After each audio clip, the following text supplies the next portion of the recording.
कैसे हैं विद्यार्थियों। आशा करते हैं आप सब स्वस्थ होंगे, मस्त होंगे और पढ़ाई में व्यस्त होंगे। आप देखना शुरू कर चुके हैं एग्ज़ाम बूस्टर स्टडी चैनल। मैं अनूप कुमार। जैसा कि आप जानते हैं, आज हम लेकर आए हैं कक्षा 6 का भूगोल, जो पाठ 2 पृथ्वी और चंद्रमा। यह वीडियो जो है एनसीईआरटी से आपके लिए प्रस्तुत किया जा रहा है। तो पृथ्वी और चंद्रमा क्या है, इसके बारे में इस पाठ में पढ़ा और समझा जाएगा। इस पाठ को पढ़कर आपकी समझ पहले से और ज़्यादा अधिक विकसित हो जाएगी। जैसा कि आप जानते हैं, रात के समय आकाश में दिखाई देने वाले आकाशीय पिंडों में चंद्रमा प्रमुख है। यह सबसे बड़ा और चमकीला दिखाई देता है। हम देखते हैं कि चंद्रमा का आकार बदलता रहता है। पूरा चंद्रमा होने पर इस पर दिखने वाली धब्बे जैसी आकृति हमेशा एक सी बनी रहती है। ऐसा क्यों होता है? तो आप देख पा रहे होंगे, इसमें 3 आकृतियाँ आपको दिखाई पड़ रही हैं। एक सूर्य है रेड कलर का, एक पृथ्वी है ग्रीन कलर की, और हल्का पीला कलर का आपको चंद्रमा दिखाया गया है। आगे बढ़ेंगे हम, आगे देखेंगे। चंद्रमा हमारी पृथ्वी का एकमात्र प्राकृतिक उपग्रह है। जिस प्रकार पृथ्वी अपनी धुरी पर घूमते हुए सूर्य की परिक्रमा करती है, उसी प्रकार चंद्रमा भी हमारी धुरी पर घूमते हुए पृथ्वी की परिक्रमा करता है। इसके साथ साथ चंद्रमा सूर्य की भी परिक्रमा करता है। रात के आकाश में सबसे तेज चमकने वाले चंद्रमा का अपना कोई प्रकाश नहीं होता है। यह सूर्य के प्रकाश से प्रकाशित होता है। यह सूर्य के प्रकाश को परावर्तित करता है, जो हमारी पृथ्वी पर लगभग 1.25 सेकंड में पहुंचता है। इस प्रकाश को चांदनी या मूनलाइट कहते हैं। चित्र संख्या 2.2 अंतरिक्ष से लिया गया चंद्रमा का चित्र आपको दिखाई पड़ रहा होगा। आगे देखेंगे। चंद्रमा पृथ्वी से लगभग 3,84,000 किलोमीटर की दूरी पर है। इसका व्यास पृथ्वी के व्यास का 1/4 है। पृथ्वी के अधिक निकट होने के कारण रात के आकाश में यह सबसे बड़ा और चमकीला दिखाई देता है। चंद्रमा पर गुरुत्वाकर्षण बल पृथ्वी की तुलना में 6वां भाग है। आइए समझें। आप पृथ्वी पर जहाँ खड़े हैं, वहाँ से एक छलांग लगाइए। जितनी ऊंची छलांग आपने एक बार में लगाई है, उसकी 6 गुना ऊंची छलांग आप चंद्रमा पर एक बार में लगा सकते हैं। यानी कि पृथ्वी की छलांग अगर 1 मीटर आप पृथ्वी पर लगाते हैं, तो चंद्रमा पे वो छलांग आपकी 6 मीटर की हो जाएगी। 6 गुना ज़्यादा होती है चंद्रमा पर। आइए जानते हैं चंद्रमा की गतियाँ। चंद्रमा अपने अक्ष पर घूमते हुए 27 दिन 7 घंटे 43 मिनट में पृथ्वी का एक चक्कर पूरा करता है। लगभग इतने ही समय में चंद्रमा अपने अक्ष पर भी एक चक्कर परिभ्रमण पूरा करता है। इसी कारण हमें सदैव चंद्रमा का एक ही भाग दिखाई देता है। आगे बढ़ेंगे, आइए इसे भी समझ लेते हैं। एक बड़ी बोतल लीजिए जिस पर एक लेबल लगा दो। इस लेबल लगी बोतल को चंद्रमा मान लीजिए। अब एक गेंद को पृथ्वी मानकर बोतल को गेंद के चारों ओर तरफ इस तरह घुमाइए कि इसका लेबल हमेशा गेंद की तरफ रहे। अब आप देखेंगे कि बोतल का लेबल गेंद की तरफ रहने के लिए आपको बोतल को बराबर घुमाना पड़ेगा। बोतल का इस प्रकार एक बार घूमना चंद्रमा द्वारा पृथ्वी की परिक्रमा के समय एक बार अपने अक्ष पर घूमने के समान ही है। अब हम जानेंगे चंद्रमा की कलाएं, है ना। आपको प्रतिदिन चंद्रमा के अलग अलग आकार और रूप दिखाई देते हैं। यह एक हाशिए जैसी आकृति से शुरू होकर हर रात बड़ा होते होते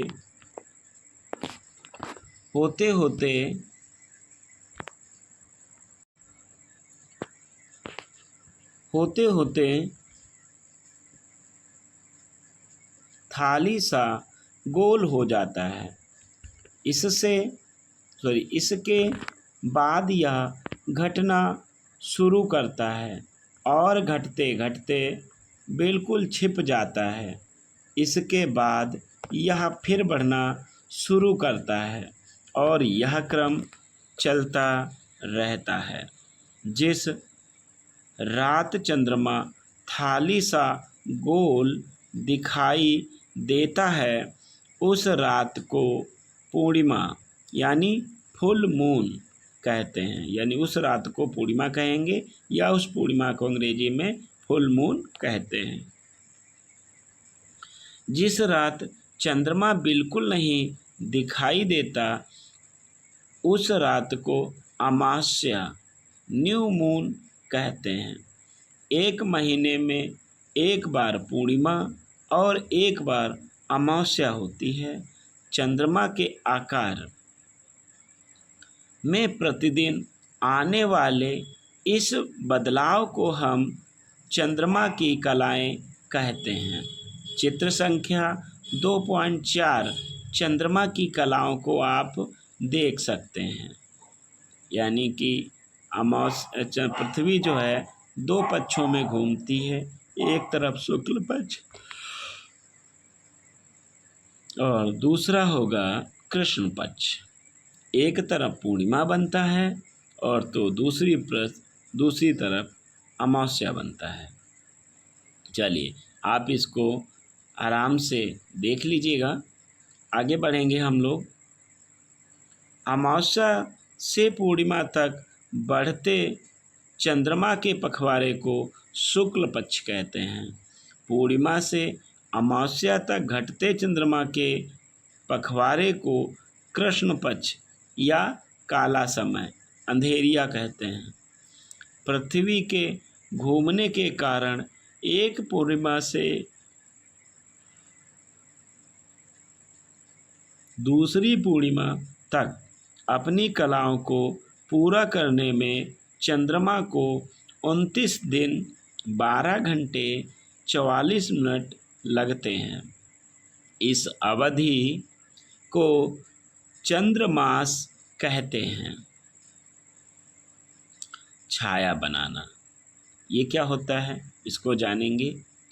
हमने अपनी दूसरे की और अन्य वस्तुओं की परछाई छाया बनते हुए देखा है।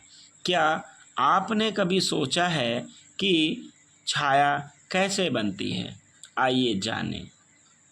जब हम सूर्य के प्रकाश में खड़े होते हैं तो विपरीत दिशा में पृथ्वी पर धुंधली काली सी हमारी छाया बनती है। हमारी छाया आकृति के जैसी बनती है।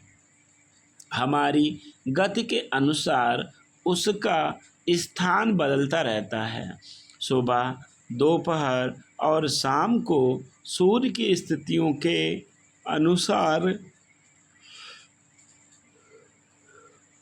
अनुसार छाया छोटी बड़ी होती रहती है।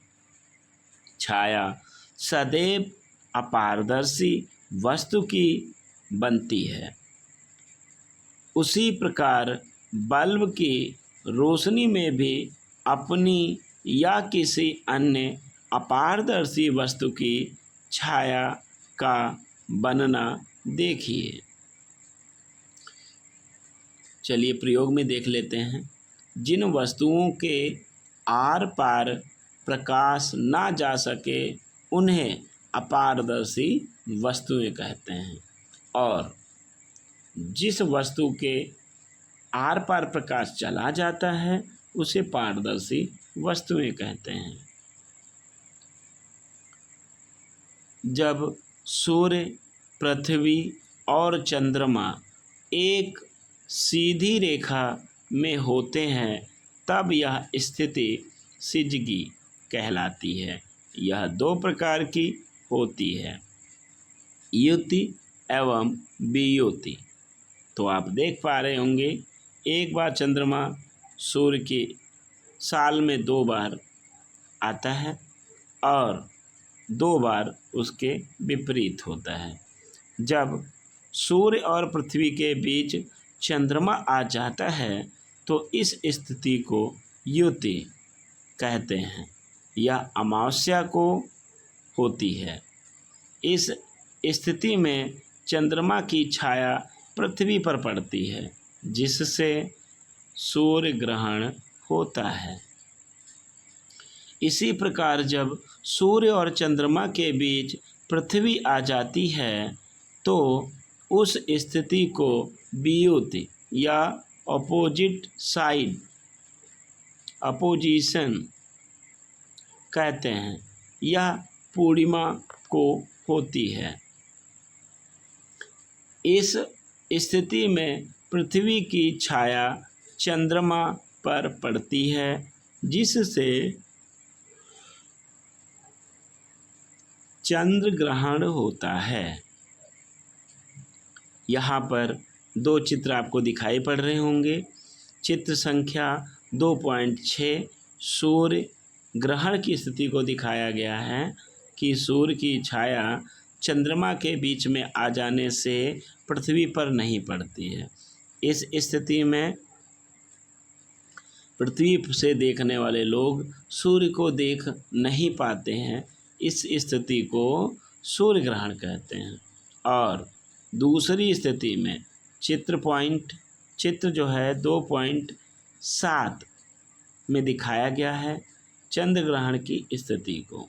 जब सूर्य और चंद्रमा के बीच में पृथ्वी आ जाती है तो सूर्य का प्रकाश चंद्रमा पर नहीं पड़ता है।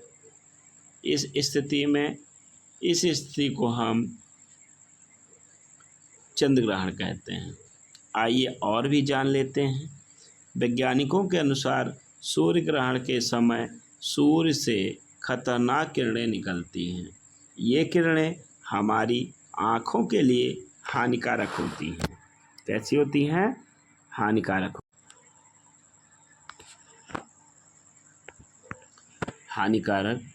होती हैं और हमें अंधा भी बना सकती हैं। इसलिए सूर्य ग्रहण को नंगी आँखों से नहीं देखना चाहिए, बल्कि इसे वैज्ञानिकों द्वारा निर्धारित विशेष चश्मे से ही देखना चाहिए। मानव द्वारा भी उपग्रह बनाए गए हैं जो पृथ्वी की परिक्रमा करते हैं।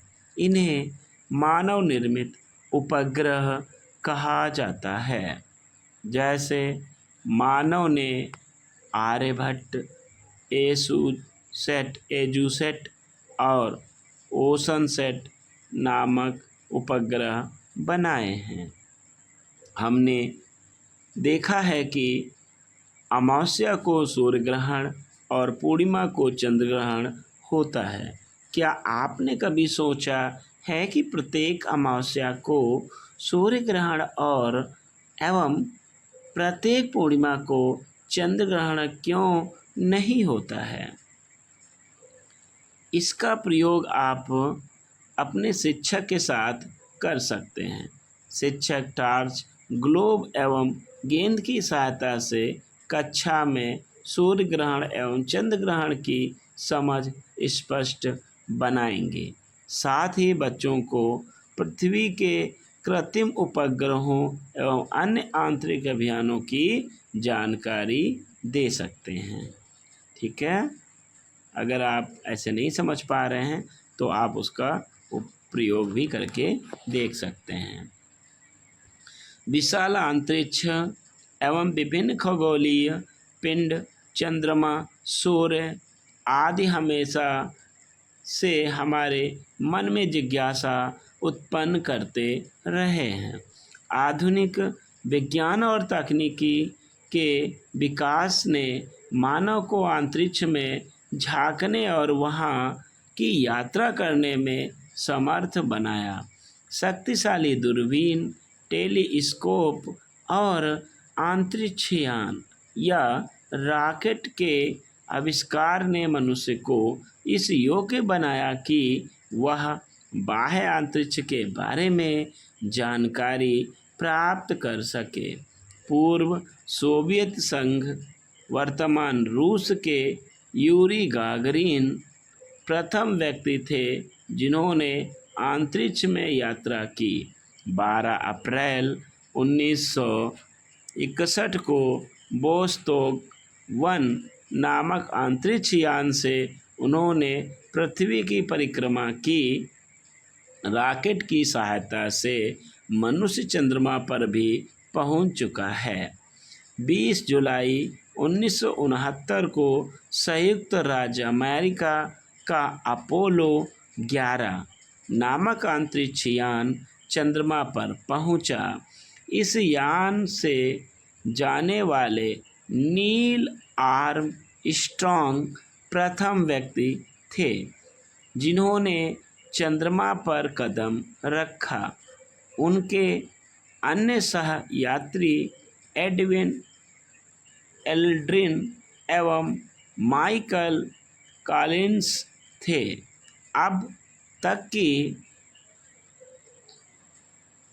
नई खोजों के अनुसार चंद्रमा पर वायुमंडल न होने के कारण वहां जीवन संभव नहीं है। भारतीय वायुसेना के पूर्व पायलट राकेश शर्मा अंतरिक्ष में यात्रा करने वाले प्रथम भारतीय थे। इन्होंने 2 अप्रैल 1984 को सोवियत संघ के अंतरिक्ष यान सोयूज T-11 से अंतरिक्ष की यात्रा की। चित्र संख्या 2.5 नील आर्मस्ट्रॉन्ग चंद्रमा पर खड़े हुए देख सकते हैं उनको। और वहीं दूसरा चित्र जो पृथ्वी के ऊपर जो दिख रहा होगा, स्पेस सूट पहने हुए जो व्यक्ति दिख रहे हैं वो भारत के पूर्व पायलट राकेश शर्मा जी हैं। इनको भारत का पहला अंतरिक्ष यात्री होने का गौरव प्राप्त हुआ है। इनके यह गौरव मिलने से हम भारतीयों को बहुत ही ज़्यादा प्रशंसा हुई है। खुशी, अभूतपूर्व खुशी को ग्रहण किया है। सूर्य ग्रहण एवं चंद्र ग्रहण, इसको भी जानेंगे। कभी न कभी आपने अपने परिवार में सुना होगा कि ग्रहण पड़ रहे हैं। कभी चंद्र ग्रहण तो कभी सूर्य ग्रहण। ग्रहण क्या है, यह कैसे होता है, आइए जानते हैं। प्राचीन काल में मान्यता थी कि सूर्य ग्रहण और चंद्र ग्रहण के लिए राहु एवं केतु नामक दो राक्षस उत्तरदायी हैं। सूर्य ग्रहण के समय राहु सूर्य को तथा चंद्रमा के समय चंद्र ग्रहण के समय केतु चंद्रमा को निकल लेता है, परंतु यह बात सही नहीं है। भारत के महान वैज्ञानिक, महान खगोल शास्त्री आर्यभट्ट ने लगभग 1600 वर्ष पहले इस मान्यता का खंडन किया। उन्होंने ग्रहण की वैज्ञानिक व्याख्या करते हुए बताया कि सूर्य ग्रहण पृथ्वी पर चंद्रमा की छाया पड़ने के कारण होता है, जबकि चंद्र ग्रहण चंद्रमा पर पृथ्वी की छाया पड़ने के कारण होता है। समझ पाए? ये जो पहले की कथाएं बताई गई हैं ये सत्य नहीं हैं। आप तथ्यों पर बुकों को पढ़कर जो ज्ञान प्राप्त करते हैं वो सैद्धांतिक ज्ञान होता है, ना कि कल्पनाओं पर आधारित ज्ञान। आइए इसे भी जान लेते हैं। पृथ्वी अपने अक्ष पर 23.1/2 अंश झुकी हुई है। चंद्रमा का कक्षा तल पृथ्वी के कक्षा तल से लगभग 5 डिग्री का कोण बनाता है। इस कारण पृथ्वी के चारों ओर परिक्रमा करते समय चंद्रमा 28.1/2 डिग्री उत्तरी अक्षांश से लेकर 28.1/2 डिग्री दक्षिणी अक्षांश के मध्य दिखाई देता है। इस कारण हम अमावस्या को चंद्रमा की छाया पृथ्वी पर नहीं पड़ती, अतः हर अमावस्या को सूर्य ग्रहण नहीं होता है। इस प्रकार हर पूर्णिमा को पृथ्वी की छाया चंद्रमा पर नहीं पड़ती, अतः हर पूर्णिमा को चंद्र ग्रहण नहीं होता है। समझ पाए हैं? इस तरह से हम इस पाठ 2 को समाप्त कर लिए हैं और ये हम कक्षा 6 की वीडियो में कक्षा 6 पाठ 2 जो है पृथ्वी और चंद्रमा को पढ़ चुके हैं। इसमें कुछ कठिन शब्दावली है उसको भी देखेंगे और इसमें जो महत्वपूर्ण शब्द आए हैं, जो प्रश्न बन सकते हैं, उनको हमने पहले से ही हाईलाइट करके रखा है या हाईलाइट कर दिया है। अब कुछ शब्दावलियां हैं उनको भी देख लेते हैं। तो पहला शब्द है परावर्तन। इसका अर्थ होता है प्रकाश का किसी सतह से टकराकर इधर उधर बिखरना, परावर्तन होता है। आविष्कार का अर्थ होता है खोज। पखवाड़ा का अर्थ होता है 15 दिनों की अवधि, जिसे पक्ष भी कहते हैं। मानव निर्मित उपग्रह, पृथ्वी की परिक्रमा करने वाले वे उपग्रह जो मानव द्वारा बनाए गए हैं। एंड लास्ट शब्द है आकर्षण, जिसका अर्थ होता है खिंचाव। इसके बाद जब आपने पूरा अध्याय 2 पढ़ लिया है तो इसमें कुछ अभ्यास के प्रश्न शामिल किए गए हैं। आशा करते हैं ये प्रश्नों को आप इस अध्याय को पढ़ने के बाद लगाने का प्रयास करेंगे। आप देख रहे थे एग्ज़ाम बूस्टर। हमारी यह वीडियो को अधिक से अधिक लाइक करें, अपने दोस्तों को शेयर करें और इस तरह की वीडियो देखने के लिए हमारे चैनल एग्ज़ाम बूस्टर को